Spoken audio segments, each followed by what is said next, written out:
അസ്സലാമു അലൈക്കും വറഹ്മത്തുള്ളാഹി വബറകാതുഹു. അല്ലാഹുമ്മ സ്വല്ലി അലാ സയ്യിദിനാ മുഹമ്മദിൻ വഅലാ ആലിഹി വസ്വഹ്ബിഹി വസല്ലം. ഏറ്റവും സ്നേഹം നിറഞ്ഞ സത്യവിശ്വാസികളെ, നമ്മുടെ ഇന്നത്തെ മഹത്തായ അദ്കാർ സുബാഹ് മജ്ലിസ് ആരംഭിക്കുകയാണ്. അള്ളാഹുവിനെ അവൻ്റെ ഉന്നതമായ നാമങ്ങളിലൂടെയും സൽവിശേഷങ്ങളിലൂടെയും ഒക്കെ പുകഴ്ത്തുവാൻ വേണ്ടി ധാരാളം ദിക്റുകൾ മുത്തഹബീബ് സല്ലല്ലാഹു അലൈഹി വസല്ലം തങ്ങൾ നമ്മെ പഠിപ്പിച്ചിട്ടുണ്ട്. അതിലെ ഏറ്റവും പ്രധാനപ്പെട്ടതാണ് രാവിലെയും വൈകുന്നേരവും നമ്മൾ ചൊല്ലുന്ന അദ്കാറുകൾ. ഓരോ ദിവസത്തിൻ്റെയും പ്രഭാതത്തിൽ നമ്മൾ അള്ളാഹുവിൻ്റെ ഏറ്റവും നല്ല വിശേഷണങ്ങളും മഹത്വങ്ങളും സ്തുതികളും പറഞ്ഞുകൊണ്ട് ഒരു പ്രഭാതം നമ്മൾ തുടങ്ങിയാൽ, അത് പതിവാക്കുകയും ചെയ്താൽ അവന് ലഭിക്കുന്ന ഒരുപാട് അനുഗ്രഹങ്ങൾ മുത്തഹബീബ് സല്ലല്ലാഹു അലൈഹി വസല്ലം തങ്ങൾ പറയുന്നുണ്ട്. ഒരുപാട് അനുഗ്രഹങ്ങൾ, ഒരുപാട് നേട്ടങ്ങൾ അവന് കാത്തിരിക്കുന്നുണ്ട്. അതിലേറ്റവും വലുത് അള്ളാഹുവിനെ അധികമായിട്ട് ഓർക്കുന്നവർ, ദിക്ർ ചൊല്ലുന്നവർ, അത് ദാക്കിരീനല്ലാഹ കസീറൻ എന്ന് അള്ളാഹു പുകഴ്ത്തി പറഞ്ഞ മഹാന്മാരുടെ കൂട്ടത്തിൽ നമുക്ക് ഉൾപ്പെടാൻ കഴിയും എന്നതാണ് ഏറ്റവും വലിയ മഹത്വം എന്ന് പറയുന്നത്. അതുപോലെ തന്നെ നമ്മുടെ ജീവിതത്തിൽ അള്ളാഹുവിൻ്റെ പ്രത്യേകമായ ഒരു സംരക്ഷണവും ഒരു രക്ഷയുമൊക്കെ നമുക്ക് ലഭിക്കും. അന്നത്തെ ദിവസം ആകസ്മികമായിട്ട് നമുക്കുണ്ടാകുന്ന എല്ലാ പ്രയാസങ്ങളിൽ നിന്നും അള്ളാഹു ഒരു കാവൽ നമുക്ക് നൽകും. അതുപോലെ തന്നെ പിശാചിൽ നിന്നും ജിന്നിൽ നിന്നും മനുഷ്യരിൽ നിന്നും ഒക്കെ ഉണ്ടാകുന്ന ബുദ്ധിമുട്ടുകളിൽ നിന്ന് ഒക്കെ അള്ളാഹു വലിയൊരു കാവൽ അന്നത്തെ ദിവസം അള്ളാഹു നമുക്ക് നൽകി അനുഗ്രഹിക്കും. അതുപോലെ തന്നെ അള്ളാഹുവിൻ്റെ അടുത്ത് നമ്മുടെ പദവികൾ ഇങ്ങനെ ഉയർന്നുകൊണ്ടിരിക്കും. മാത്രമല്ല, നമ്മുടെ ഹൃദയത്തിന് വലിയ സന്തോഷവും നമ്മുടെ ഹൃദയ വിശാലതയും അള്ളാഹു നൽകും. അതുപോലെ തന്നെ മുത്തഹബീബ് സല്ലല്ലാഹു അലൈഹി വസല്ലം തങ്ങളുടെ ചര്യ പിൻപറ്റിയവരിൽ നമ്മൾ ഉൾപ്പെടുകയും ചെയ്യും. അതുപോലെ ഒരുപാട് അനുഗ്രഹങ്ങൾ, ഒരുപാട് മഹത്വങ്ങൾ ഈ ദിക്റുകൾ അദ്കാറുകൾ പതിവാക്കുന്ന ആളുകളെ കാത്തിരിക്കുന്നുണ്ട്. അള്ളാഹു അഭാഗ്യവാന്മാരിൽ നമ്മെ ഉൾപ്പെടുത്തി അനുഗ്രഹിക്കട്ടെ. അള്ളാഹു നമ്മെ എല്ലാവരെയും അനുഗ്രഹിക്കട്ടെ. ഈ മഹത്തായ മജ്ലിസിൽ പതിവായി പങ്കെടുക്കാനുള്ള ഭാഗ്യം അള്ളാഹു നമുക്ക് എല്ലാവർക്കും നൽകി അനുഗ്രഹിക്കട്ടെ. അതുപോലെ തന്നെ മുത്തഹബീബ് സല്ലല്ലാഹു അലൈഹി വസല്ലം തങ്ങളുടെ പേരിൽ പതിവായി സ്വലാത്ത് അധികരിപ്പിക്കുന്ന വലിയ ആശിക്യങ്ങളിൽ അള്ളാഹു നമ്മെ ഉൾപ്പെടുത്തി അനുഗ്രഹിക്കട്ടെ. ആമീൻ യാ റബ്ബൽ ആലമീൻ. ഇന്നത്തെ നമ്മുടെ അദ്കാർ സുബാഹിലേക്ക് കടക്കുകയാണ്. إلى حضرة سيدنا وشفيعنا محمد صلى الله عليه وسلم الفاتحة. أعوذ بالله من الشيطان الرجيم. بسم الله الرحمن الرحيم. الحمد لله رب العالمين الرحمن الرحيم مالك يوم الدين إياك نعبد وإياك نستعين اهدنا الصراط المستقيم صراط الذين أنعمت عليهم غير المغضوب عليهم ولا الضالين آمين. بسم الله الرحمن الرحيم. الله لا إله إلا هو الحي القيوم لا تأخذه سنة ولا نوم له ما في السماوات وما في الأرض من ذا الذي يشفع عنده إلا بإذنه يعلم ما بين أيديهم وما خلفهم ولا يحيطون بشيء من علمه إلا بما شاء وسع كرسيه السماوات والأرض ولا يؤوده حفظهما وهو العلي العظيم. നമ്മുടെ ഇന്നത്തെ പ്രഭാതം അള്ളാഹുവിൻ്റെ പൊരുത്തത്തിൽ ആവാനും ഇന്നത്തെ ദിവസത്തിൽ എല്ലാ അനുഗ്രഹങ്ങളും ലഭിക്കാനും എല്ലാ തടസ്സങ്ങളും മാറി എല്ലാ ഖൈറിൻ്റെ കവാടങ്ങളും തുറക്കപ്പെടാനും എല്ലാ ഷർറിൽ നിന്നും സുരക്ഷ ലഭിക്കുവാനും നമ്മുടെ റിസ്ഖിൽ വലിയ വിശാലത ലഭിക്കാനും ചൊല്ലേണ്ട അതിമഹത്തായ ദിക്റുകൾ ചൊല്ലാം. ബിസ്മില്ലാഹിർ റഹ്മാനിർ റഹീം. അസ്ബഹ്നാ വഅസ്ബഹൽ മുൽക്കു ലില്ലാഹ് വൽഹംദുലില്ലാഹ് لا إله إلا الله وحده لا شريك له له الملك وله الحمد وهو على كل شيء قدير.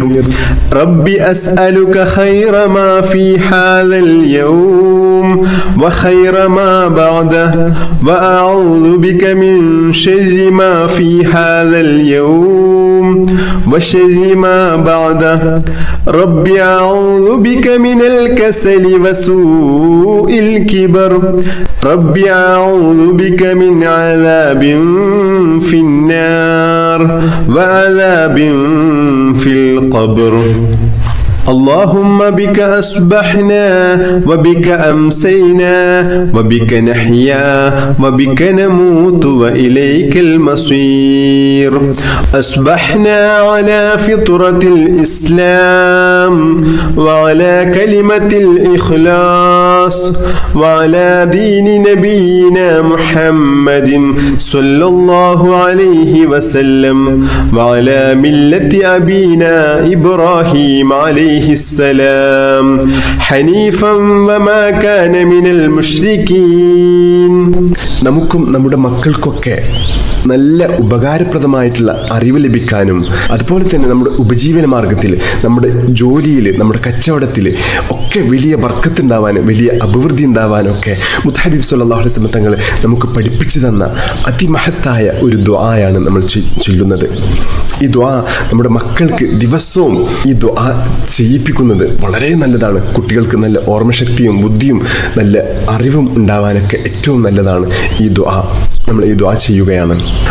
اللهم إني أسألك علما نافعا ورزقا طيبا وعملا متقبلا اللهم إني أسألك علما نافعا ورزقا طيبا وعملا متقبلا اللهم إني أسألك علما نافعا ورزقا طيبا وعملا متقبلا بسم الله الرحمن الرحيم قل هو الله أحد الله الصمد لم يلد ولم يولد ولم يكن له كفوا أحد بسم الله الرحمن الرحيم قل هو الله أحد الله الصمد لم يلد ولم يولد ولم يكن له كفوا أحد بسم الله الرحمن الرحيم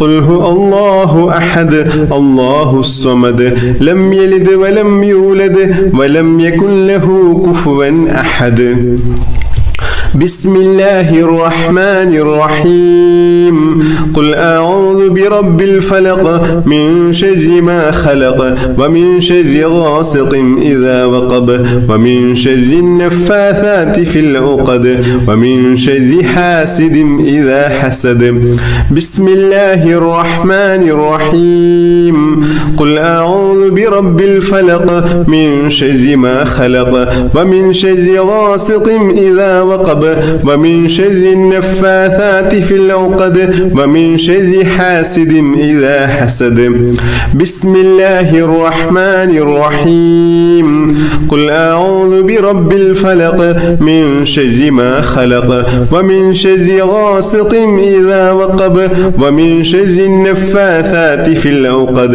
ومن شر حاسد إذا حسد بسم الله الرحمن الرحيم قل أعوذ برب الناس ملك الناس إله الناس من شر الوسواس الخناس الذي يوسوس في صدور الناس من الجنة والناس بسم الله الرحمن الرحيم قل أعوذ برب الناس ملك الناس إله الناس من شر الوسواس الخناس الذي يوسوس في صدور الناس من الجنة والناس بسم الله الرحمن الرحيم قل أعوذ برب الناس ملك الناس إله الناس من شر الوسواس الخناس الذي يوسوس في صدور الناس من الجنة والناس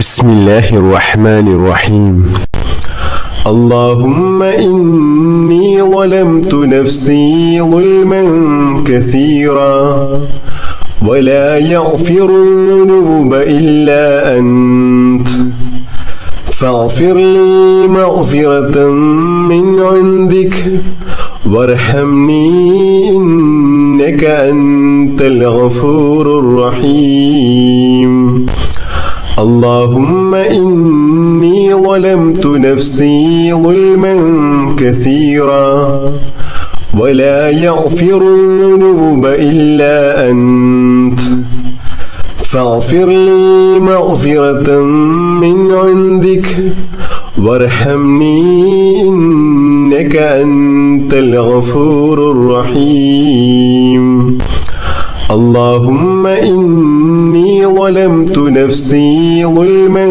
كثيرا ولا يغفر الذنوب إلا أنت فاغفر لي مغفرة من عندك وارحمني إنك أنت الغفور الرحيم بسم الله الرحمن الرحيم اللهم أنت ربي لا إله إلا أنت خلقتني وأنا عبدك وأنا على أحدك ووعدك ما استطعت أعوذ بك من شر ما صنعت أبوء لك بنعمتك علي وأبوء بذنبي فاغفر لي فإنه لا يغفر الذنوب إلا أنت حسبي الله لا إله إلا هو عليه توكلت وهو رب العرش العظيم حسبي الله لا إله